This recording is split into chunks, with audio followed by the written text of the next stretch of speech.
नमस्कार, हमारे चैनल में आपका स्वागत है। आइए आज हम आपको बृहस्पतिवार की एक अन्य कथा सुनाते हैं। प्राचीन समय में बसंतपुर नगर में एक निर्धन ब्राह्मण रहता था। ब्राह्मण के कोई संतान नहीं थी। उसकी पत्नी बहुत फूहड़ औरत थी। वह सुबह काफी धूप निकलने के बाद उठती थी, प्रतिदिन स्नान भी नहीं करती थी और भगवान की पूजा अर्चना की भी नहीं सोचती थी। सुबह उठते ही पहले भोजन करती। घर में सफाई करना उसे कतई पसंद नहीं था। ब्राह्मण अपनी पत्नी के इस आचरण से बहुत दुखी रहता था। भगवान की अनुकंपा से उस ब्राह्मण की पत्नी गर्भवती हुई और उसने 10वें महीने एक सुंदर कन्या को जन्म दिया। निर्धन ब्राह्मण कन्या के जन्म से बहुत दुखी हुआ। धीरे धीरे ब्राह्मण की कन्या बड़ी होने लगी। बचपन से ही उस कन्या की रुचि भगवान विष्णु की पूजा में थी।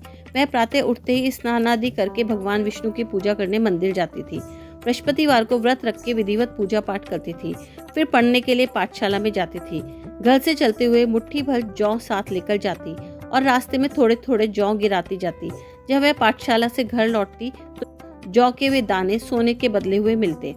लड़की सभी सोने के दानों को बीन लाती थी। एक दिन जब वह सोने के दानों को साफ कर रही थी तो उसकी माँ ने कहा, बेटी, सोने के दाने के साफ करने के लिए सोने का सूप भी होना चाहिए। अगले दिन बृहस्पतिवार था। उसने भगवान बृहस्पति देव से प्रार्थना करी कि हे भगवान, यदि मैंने आपका व्रत विधिवत किया हो तो मुझे सोने का सूप दे दो। भगवान बृहस्पति देव ने उसकी मनोकामना पूर्ण करने का वचन दिया। पाठशाला से लौटते समय उसे रास्ते में एक सोने का सूप पड़ा हुआ मिला। घर लौटाकर सोने के सूप अपनी माँ को दिखा के वह सोने के दाने साफ करने लगी।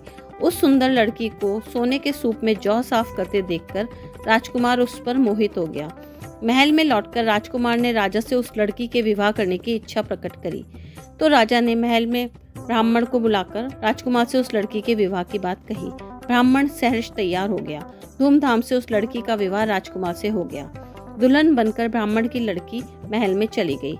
लड़की के चले जाने से ब्राह्मण फिर निर्धन हो गया। उसे कई कई दिन भोजन भी नहीं मिलता था। बहुत दुखी होकर ब्राह्मण एक दिन अपनी लड़की के पास गया। अपने पिता से निर्धनता का समाचार सुनकर उसने बहुत सा धन देकर पिता को विदा किया। उस धन से ब्राह्मण के कुछ दिन तो आराम से गुजर गए, लेकिन जल्दी ही सारा धन समाप्त हो गया और फिर भूखे मरने की नौबत आ गई। ब्राह्मण अपनी लड़की से धन लेने के लिए फिर से महल में पहुंचा। लड़की ने पिता को बुरी हालत में देखकर कहा, पिताजी, आखिर आप कब तक मुझसे धन ले लेकर जीवन यापन करेंगे? आप कोई ऐसा उपाय क्यों नहीं करते जिससे आपका घर भी धन संपत्ति से भर जाए? ब्राह्मण ने कहा, मैंने तेरी माँ को बहुत समझाया पर उसकी समझ में कुछ नहीं आता। उसका फूहड़पन नष्ट हो तो घर की निर्धनता भी दूर हो जाए।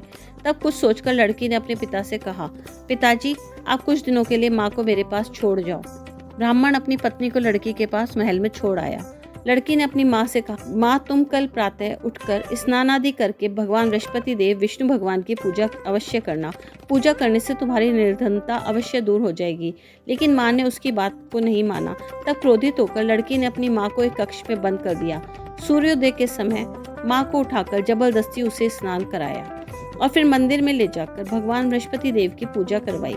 कुछ दिनों तक ऐसा करने से उस लड़की की माँ की बुद्धि में परिवर्तन हो गया और वह स्वयं बृहस्पतिवार का व्रत रखने लगी। उसके व्रत रखने से ब्राह्मण के घर में भगवान विष्णु की अनुकंपा से धन की वर्षा होने लगी। दोनों पति पत्नी धन धान्य पाकर आनंद पूर्वक जीवन यापन करते हुए विष्णु धाम को चले गए। अगर आपको हमारे द्वारा कही गई कथा अच्छी लगी हो तो हमारे चैनल को लाइक और सब्सक्राइब करें। तो नई कथा सुनने के लिए बेल आइकन प्रेस करें।